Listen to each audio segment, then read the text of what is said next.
On the island of Newfoundland, upon the southwest coast, lies the little town of Virgil, to whom I'll sing this toast. There are so many highlands that lie just off her shore, and when the cold north wind blows, you can hear the billows roar. The people from the village make their living from the sea.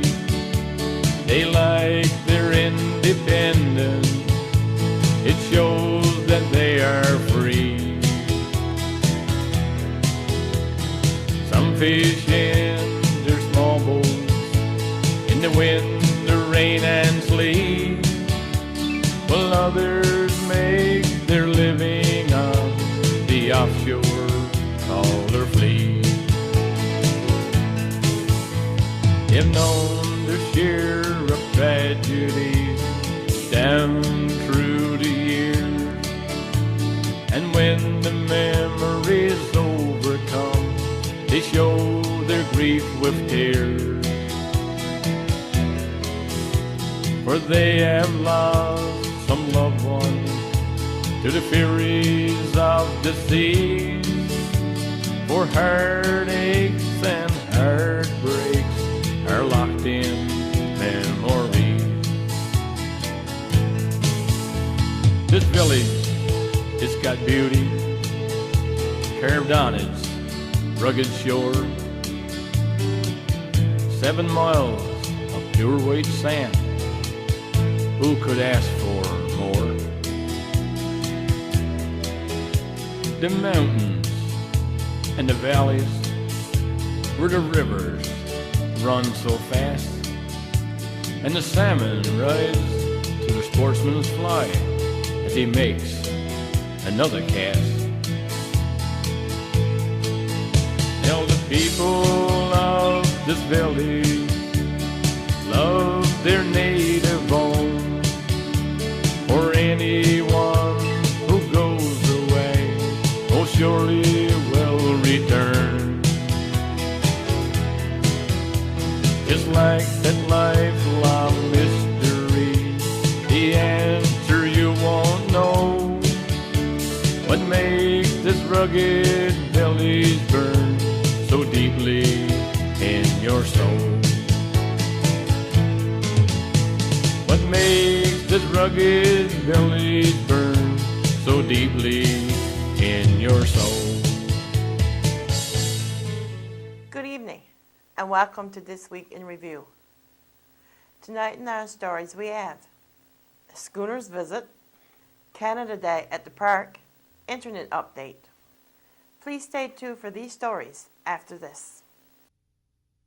Remembering is difficult, but even more difficult if you have Alzheimer's disease, a disease that affects the brain, erases memory, and eventually takes life.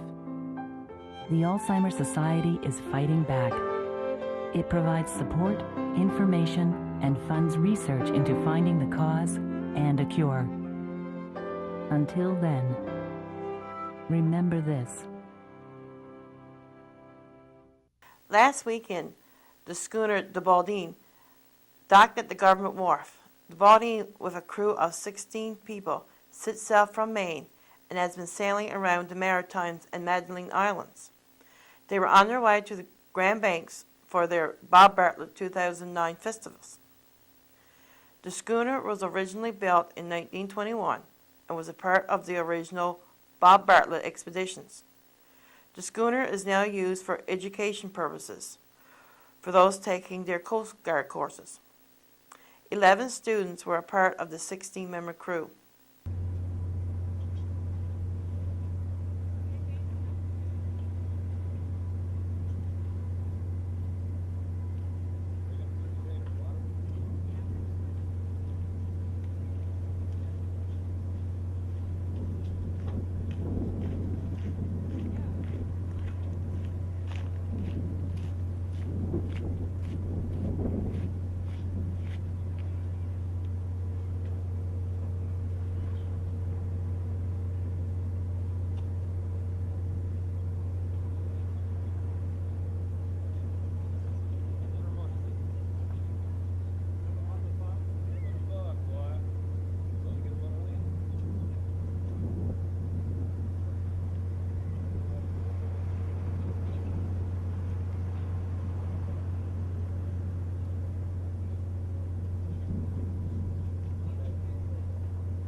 The cadets also visited the schooner as they are named after Bob Bartlett. The captain took them on a tour of the schooner. I'll tell you a little bit about what we do, okay? All right, here we go. Want to give us a hand, Sam?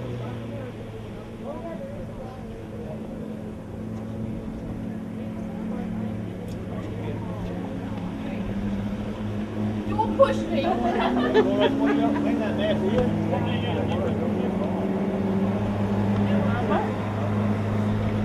Some of the more agile, there's also a step right there, right across.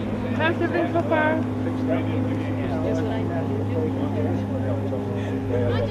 I hope so. Well, I already am.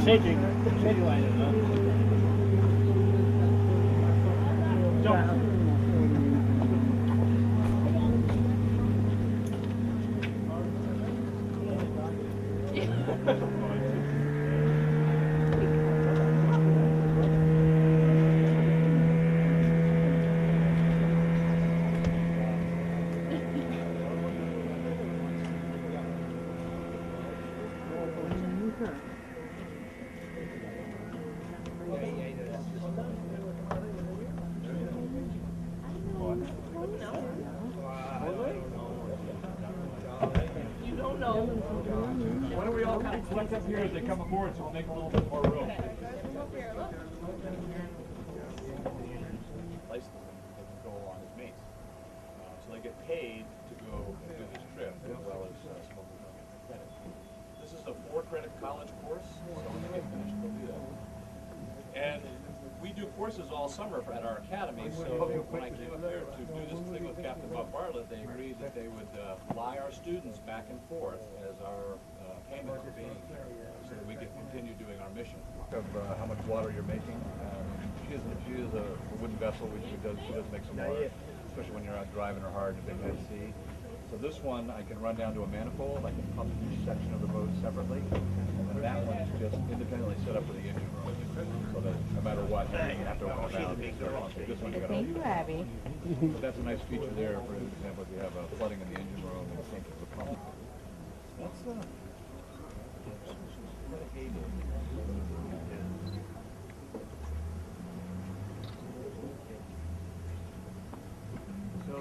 that's the ferry captain.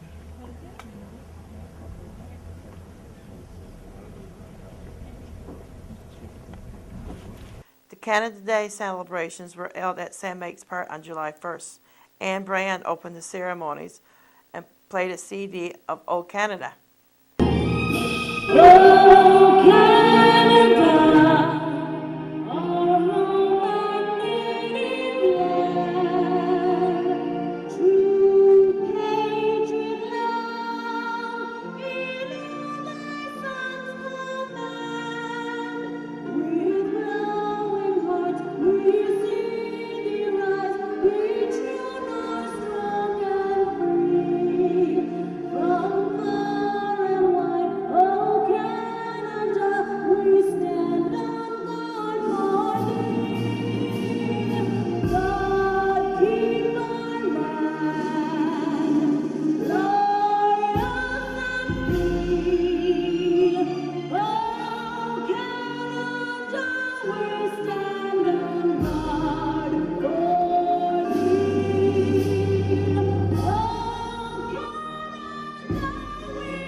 The cake was then cut and passed out.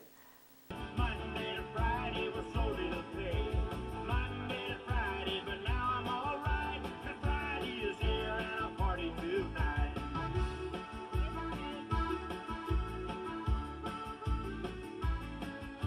We met down on George Street when I was in town. My good friends and I, we partied on down. We drank a lot of beer and we sang a few songs. The bartender shouts out it's time to go home.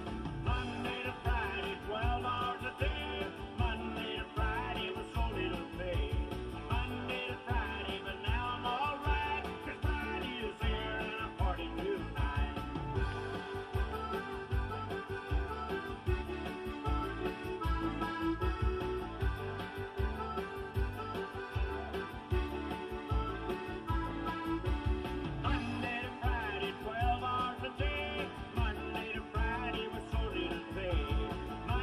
A little while later, a poker walk was underway. BBS President George Reed and ICT Project Manager Dave McDowell came by the studio to give us an update on our... Tonight in our studios, we have the BBS President George Reed and Internet Manager Dave McDowell to discuss the update for the Internet. Good evening, gentlemen. And what updates do you have for us about the Internet? Good evening. Good evening, Maxine. Well, I'll start off by giving what we've been planning to do. And, of course, everyone knows about a year and a half ago, we did about $100,000 worth of upgrade. At that point in time, we upgraded the basic system from Franceway right to Rose Branch. We improved our total system, overhauled it, put in all the switches and gadgets that had to go in to make the thing work. We found out, of course, that the success that we've had, the number of people that is involved. First, we started this off projecting 180 people were going to use the system. Mm-hmm. It turns out now there's about 500 people that are using the system. The radios that we bought 8 years ago are now basically obsolete. So we had to have new radios. So in order to improve the system to the customer, which is what the customers want, is that we have to have new radios basically in their houses, and we have to have bigger and better radios in the tower. Okay. This is besides the upgrade that we did 2 years ago. Of course, in order to do that, it's going to cost money. And we figured out it's going to cost approximately between $200,000 to $250,000. Now, there are a number of ways to go with it, And I'm going to talk about it in relationship to, so people can hopefully understand where the director is coming from here and the ways that we could move on it. And, of course, to begin with is that BBS is owned by Burgeo. It's owned by the people of Burgeo. I mean, it's a community company. It's there for the benefit of the people. And the goal is, the mandate of the television company was to give the best television for the cheapest possible rates. Mm-hmm. And that's what we've been doing since 1983, 1984. We've been trying to supply good television with the cheapest rates. Mm-hmm. And I got no doubt that we got the cheapest rates on the island and probably anywhere you want to go at this point in time. Of course, in 2000, 2001, we ended up getting into the Internet. That became something new for us. And the Internet, the mandate with the Internet, because at that point in time, of course, we ended up getting $200,000 from ACOA to do an upgrade to our cable system. Mm-hmm. But one of the requirements is that we supply Internet to those small communities and Burgeo, the 5 communities. Of course, we took on a fairly challenging proposition there, and using the equipment at the time, which was what we could afford to use, just was not capable of probably even doing a job right from day one. Well, to get it up to speed now, we've done the upgrade. Now we're looking at doing more upgrade. Now, where do you get the money to do it? Do we go to the bank and try to get a loan? If the bank will give you a loan. Mm-hmm. We haven't got the capital right now in BBS to do it. In other words, we haven't got the money in the bank to do it. Or do we go back to government and try to get some help through ACOA and the provincial government? So we had a number of options. The first option that we've looked at is to go after the 2 governments, provincial and federal government, to try to get money from them. Since we're a non-profit company, we thought we'd have a good chance. Mm-hmm. Back in November, we applied to them. We made application to the federal government and provincial governments to see if they would help us with our Internet in Burgeo and Ramia, Graber, Franceway, and Grand Britain. The federal government basically gave us a response fairly quickly, but they said they would look favorably at us if the provincial government came on side. We got out to the provincial government. We've been having a rough time with them. First, they said no way, they weren't going to put any money in at all. From them, we were looking for $50,000. BBS, our own company here, was going to put in about 40,000. We're looking at it 50,000 from the provincial government, and of course 150, 200,000 from ACOA. Provincial government said no, they weren't going to help us at all.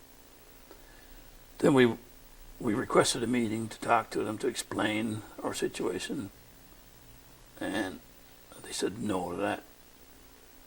Then I went to our MHA, Calvin Parsons, and he went to the minister, Honorable Sean Skinner, and they organized a meeting, a teleconference. Now, that teleconference was about 2 weeks ago. At that point in time, they said that there was no free money there. In other words, there was no grants, but they would look at the possibility of, if anything, if they would come on side, of a low-interest loan. We've been waiting last 2 weeks now, trying to get an answer back from them. We've called them about, I guess in 2 weeks, we've called them about 6 times. The last we heard from them about 4 days ago, they said they were still thinking about it. And I think the assistant deputy minister had to have a meeting with the minister in order to see whether or not they were going to come on side. Okay. This has been a long process. Like I said, it's November. We've been trying to nail this thing down, and I know the people are frustrated because the internet is not what they want. It's not what we want. It's not for the lack of trying. I mean, a lot of people might think that we're just simply sitting by, not trying to improve this thing. That is not true. We've been trying our darndest to get this to the least cost to the company. Now, having said that, of course, we haven't went to the bank. Perhaps the bank wouldn't even look at us anyhow. I don't really know, because we have, if we don't get anything from the two governments, then we're going to have to go to the local bank or small business bank to see if we can arrange a loan that way. Okay. And the reason we're doing this, of course, we want to keep the internet down as cheap as possible too, like the television. We can't see us charging any more than $29.95, but some people suggest what we should do is charge more, and then of course that would bring in more income, and that way then we could afford a loan. Perhaps that's an alternative. Not that we haven't thought about it. Basically, what we're trying to do is the cheapest way possible. And in the meantime, there's things been going on with BBS that people have been asking, well, why are we doing this and doing that? Our employees work in other places. Now, last year, our 2 employees did enough work outside of the town that for the company, they made about $40,000 for this company. And hopefully that this year, they'll probably make another $30,000 or $40,000 for the company. Now, that's on the jobs that they're doing outside of Virgil. Well, they could be sitting there and waiting for problems to happen here, and if nothing happens, then they just stay in the office till something happens. Instead of that, our 2 employees are going out there, working on these different jobs, and they're making a profit for this company. Also, last December, we had an opportunity to buy the Codroy Valley system up there. People know that too, and they should. Like I said, this is their company. If everybody don't know about it, I suppose you could be putting in a newsletter or could probably give more updates. But I think a lot of people do know that BBS bought the Codroy Valley internet system up there. And they might say, well, why did you spend money at that?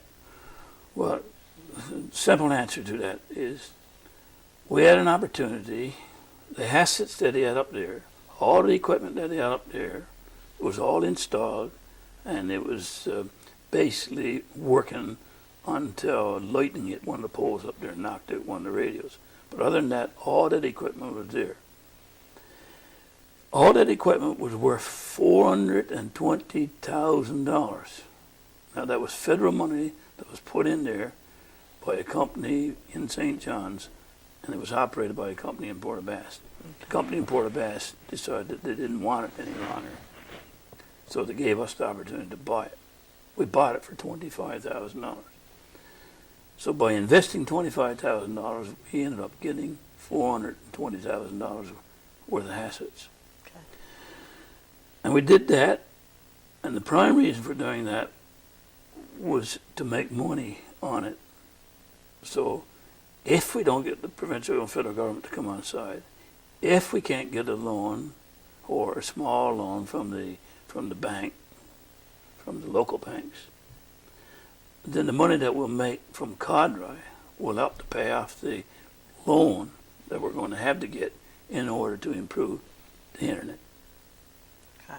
Basically, that's where we've been coming from. Now, I would say the CODRI Valley, since last December, it paid for itself at this point in time.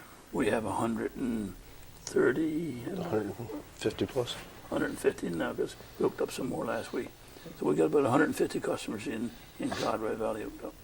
So that's a money-making outfit up there that eventually will bring money into a system here, which will allow us to improve the internet or at least keep the costs down. So every bit of money that we're taking in through the television, which is basically balancing itself, just paying for itself, and the money that we're bringing in with the customers on the internet, well, we're using that to improve the internet. And I think over the years, and I guess most people listening to this will probably laugh, but I got a feeling in a few years' time that we'll probably have one of the better internets around, because, and it's certainly probably one of the cheapest, if we can get it to work like we want it to work. And that is, of course, to get it improved and make money on the system in the CODRI Valley and make money on sending our technicians out to do projects on the outside. So that's what it's all about. And so right now it's in the stage where we're waiting for the provincial government to come on side to say yes or no that they're going to help us and how much.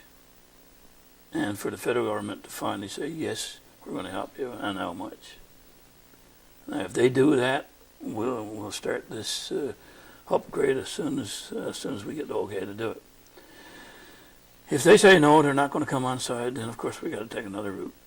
And the other route will be, of course, putting a business plan to the banks.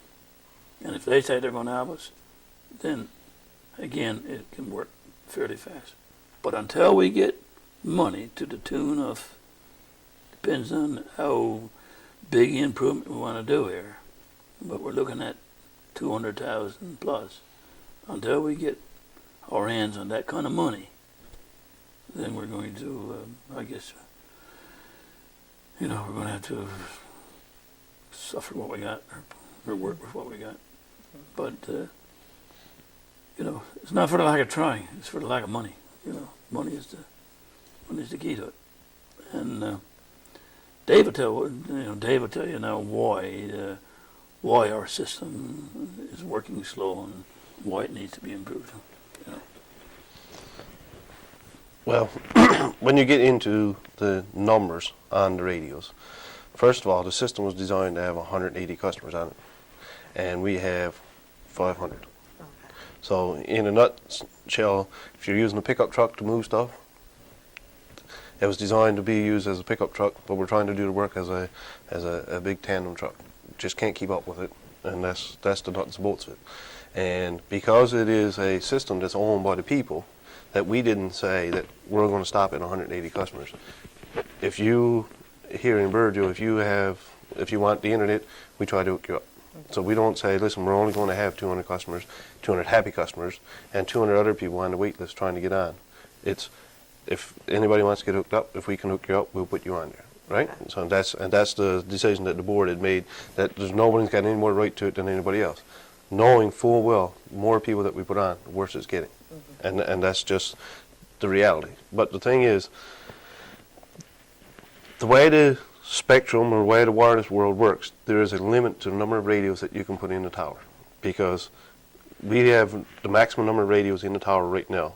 Those 9 radios that are in the tower, we try to put a 10th radio up. When you put the 10th radio up, it has a cascading effect and knocks all the other radios off the air. That's just physics of how the system works. So you're limited by the number of radios you can put in the tower. So if you're limited by the number of radios you get in the tower, then you're limited to how many customers you can put on that radio. The more customers you put on there, the worse it gets. But not all customers are the same. So there's a juggling act that happens. Like if George got the internet and he doesn't use the internet very often, he doesn't have, by adding into the tower or a radio, it doesn't make a big impact on it. But if I add somebody on there that's downloading movies and downloading songs and heavy users, what you would call them, he or that person has a significant effect on everybody else that's on that radio, because the radio has a definite capacity on how much bandwidth it can send out. Okay, yeah. Right? So all users are not the same. So it's easy to say that, listen, you're going to put all those heavy users on one radio and they all affect each other.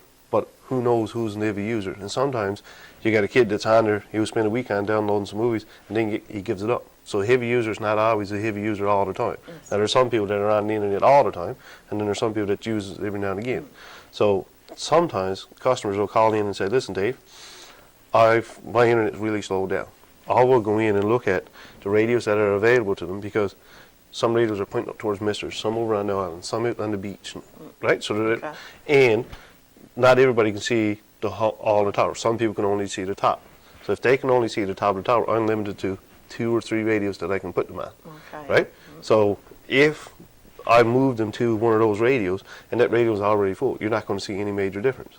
But if you got full access to the tower and I've got a choice of 5 radios, when I switch you to another radio, you might go to one that's not being used very much and everything's hunky-dory. So there's some customers out there and that have really good, decent internet, because they're on a radio with very few customers on it or very few heavy users. But I can't put everybody on that radio, because not everybody can see that radio and just can't do it, right? So there are, and a lot of people will say that there's nobody in Burgeo that enjoys their internet. That's not the case. There are a lot of people out there that have good internet. There are a lot of people out there that don't have good, and that's the big frustrating issue that we have, is not consistent, right? And those are reasons why it's not consistent. But there are things that I can do to change and play with it, and that's why when I say call me in, if you phone my number, I'm in the office, I'll make some changes or whatever. And like if I'm out of town, because of the upgrade that we did 2 years ago, that even if I'm out of town, if I have access to the internet, I can come in and change settings in radios in people's houses and stuff and make a difference. So it's important that if you phone 2177 and you don't get an answer, or the next day you don't get an answer, call 2935, Maxine sends me off an email, or just email me directly, and then I will see it, make the necessary changes. When I'm on the road or not, it makes no difference. And if I'm sitting in Cadre, or if I'm in Corner Brook or St. John's, I get access to the network as same as I'm sitting at my desk. Now, physically I can't come to your house and change the radio if I'm out of town, but I can make changes because of the way everything's all set up. That's one of the major advantages of the upgrade that we did last time. Now, the other thing with Cadre is they get 2 different radio systems up there. One is the radio system that we want to go to, and one is a different technology that they have to use because of the trees and stuff. But by buying Cadre, I'm already getting a first-hand experience on how the new radios work. Okay. So I'm seeing that, listen, I can put 50 customers on the radio, whereas in Burgeo, I get 25. Right? This new stuff, I can put 25, I can put 50. No issues whatsoever, right? So I'm learning how they work, how they function, and what capacities and everything are. So that when we come down here and put the new radios, it's not a brand new radio in the box, put it up and try it. It's not going to be such a learning thing. It's going to be, I know this works. And one of the things that we have in the planned upgrade is that right now your radios are capped at 600K 128, 600 down, 128 up, kilobits. Now, the reality is 2 and 3 o'clock in the morning, most people get that. But 8 or 9 o'clock at night when everybody's on, you don't get it. It slows down. And that's one of the things that I'm hearing from everybody that is not consistent. I get up early in the morning, it's best going. Way late at night is best going. But when the kids come out of school, it don't work. And if it's rainy day, rain doesn't affect it. It doesn't make it bad. What it does is drives everybody indoors and gets on the computer. Right? So weather doesn't affect it. It's the volume of people that gets on there when the weather is bad. Right? So those things come into play. The new radios, the new wireless gear that we're looking at putting in place, 1.5 megs down, that's the maximum, and then the minimum that you will get is 768K. So the slowest speed that you get is still 25% faster than what you're getting now, right? So the radios are set up that you have a maximum speed and a minimum speed. Guaranteed. That's what you're going to get all the time, right? So when there's not a crowd of people on, you get your 1.5 megs. And when there is a crowd on, it still slows down to 768, but it stays at 768. Don't go no lower than that, right? So that's the ability that we will have with the new radios. The other thing that people have approached me on is, why are we wireless? Why aren't we into our cable system? And George alluded to it earlier. Is when ACOA gave us the money to hook up 5 communities, it had to be what we did in Burgeo, we did in Ramsey and Grey River, right? Yeah. We own the cable in Burgeo, but we don't own it in the other 5 towns, 4 towns. So when we decided that we had to do wireless, whatever, we had to use wireless throughout the whole thing. Now, we have looked at and priced out the alternative of putting the internet on our cable system, and nuts and bolts of it, approximately the same price. So to take our internet that we have right now and put it into our cable system means we have to take everything that we have here now, all the infrastructure, throw it all away and put all into the cable system. It's going to cost us around the same price as the upgrade that we're talking now. And then you get into a whole world of different things about amplifiers and cables and things along those lines. But price-wise, it's about the same, right? And then we don't know, we had to do more investigation into our cable system to see if our cable can carry the internet speed the way we want.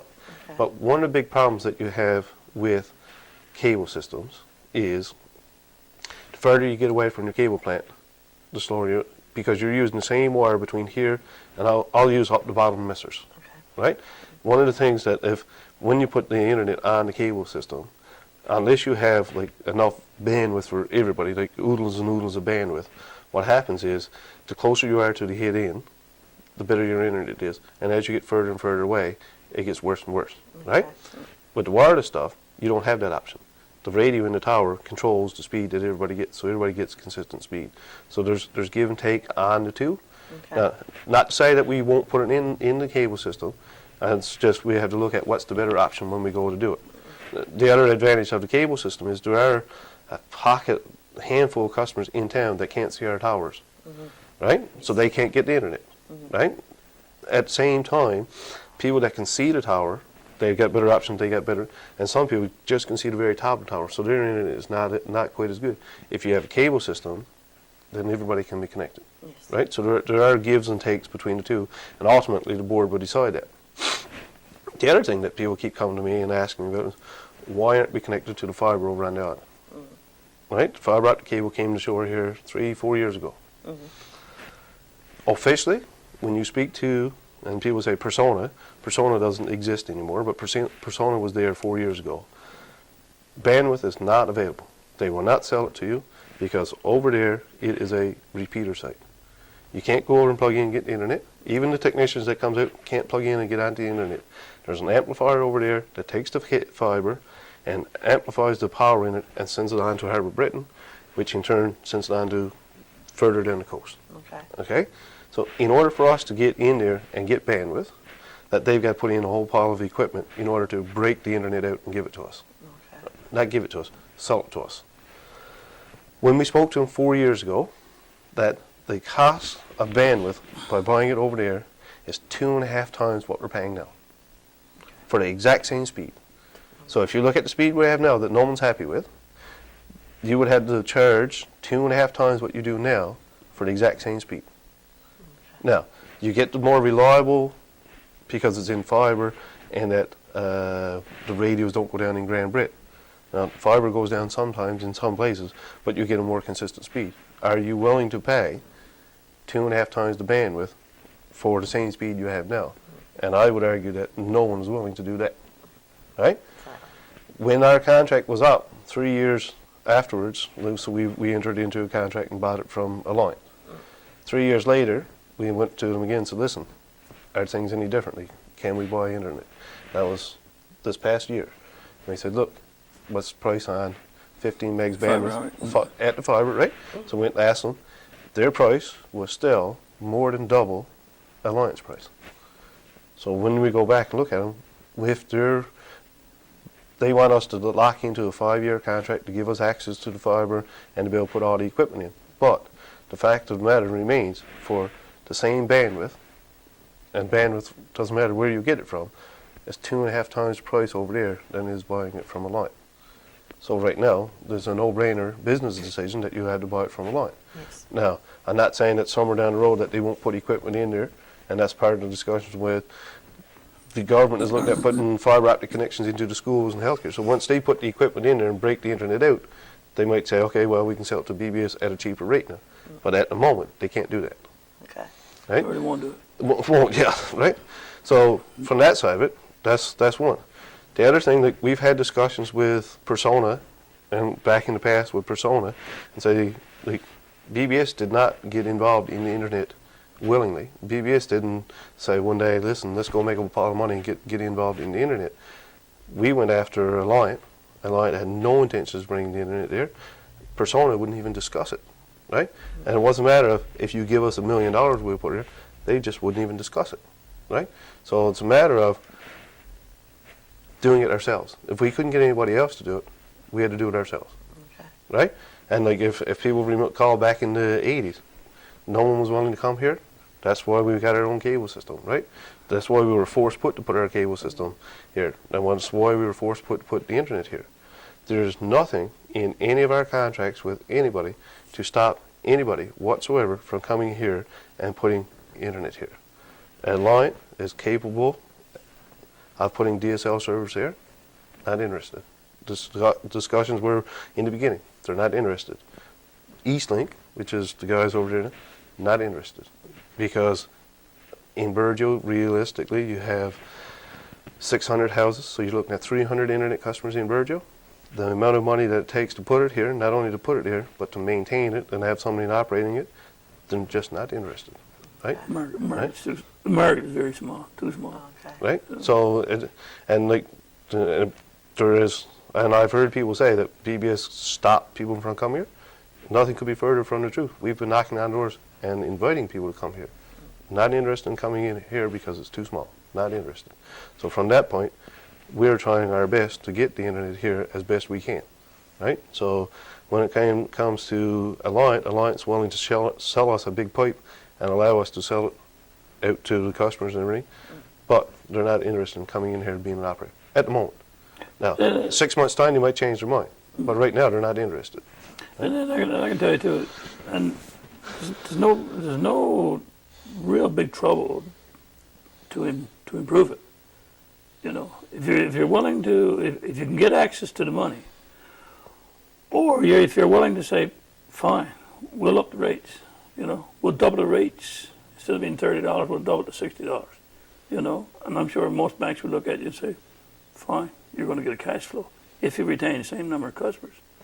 But I would say, even if you can guarantee real good speeds, I don't think you would keep the same customer base if you double it up. You know, if you double the rates. So you got to look at what you're doing now. You know, is $30 too much for what you're getting? Perhaps it is. You know, perhaps it is. Would you pay $60 for good, reliable speed? And I would say probably the people who love using the internet would say, yes, I certainly would do that. Would you get the 300 customers that you got in Burgeo now? You know, or would you get the 500 that we got in the system? So with 500 go down to 200. So now you've lost 300 customers. Now you've got 200 customers who are happy by paying $60 a month. You've got 300 customers not happy because they won't even have it. So at what point do you make up your mind that you're satisfying the customers in this area?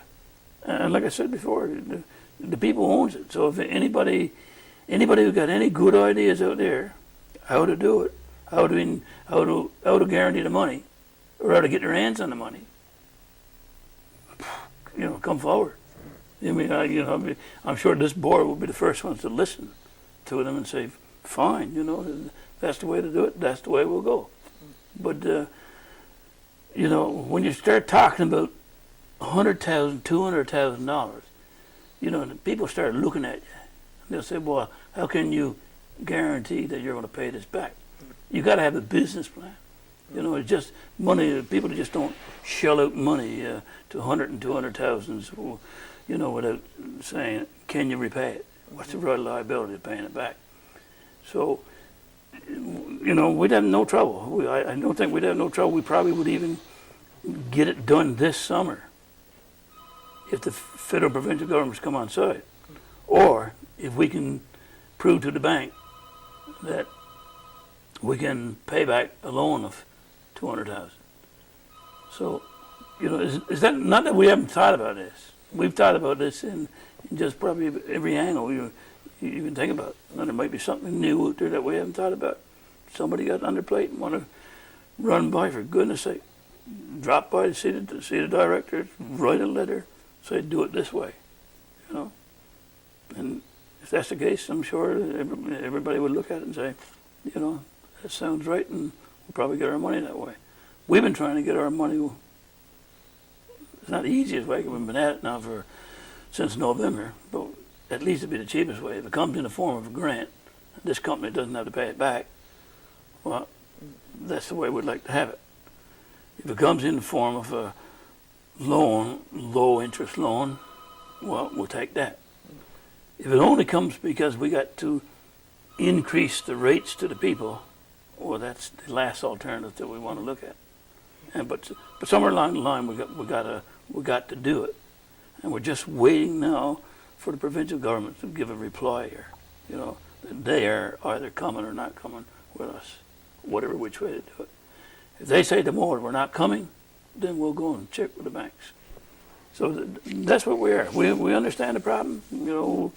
I think we understand it as well as anybody who's using the internet. We understand it, but it's not a quick solution. It's a money solution. It's a money solution. As soon as we can get our hands on the money, we'll do what we've been told is going to be the right way to solve this problem. The other thing I need to bring back, all the problems not with us. Some people have old computers, and that doesn't matter if they're hooked up to the fiber, it's not going to work. There's a lot of people out there that still doesn't have antivirus. There's a lot of people out there that still don't do their updates, and they don't have their spyware and stuff like that in place. So that type of stuff really doesn't matter if we got the new system or not. It's not going to make any difference to your connection. And like I've been preaching that all along. At the same time, radios give out. We got radios in people's houses, so when the lights are not on, it's not going to work. So those are some of the things that can hold you against having a decent internet or the best internet that you can have right now. So those things that you have to always be cognizant of, and that can be fixed, right? So you don't have to be sitting home with a dud radio.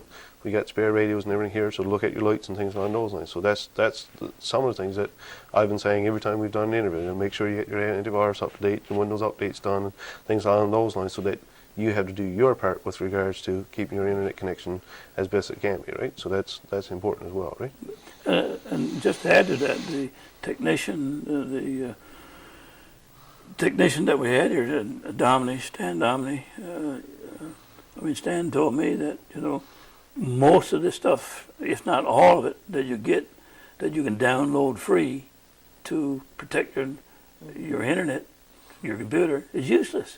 It's basically useless. Stan told me don't even bother with it. It's not even worth the time to download it. He said, if you want something to protect your computer, you got to go and pay for it.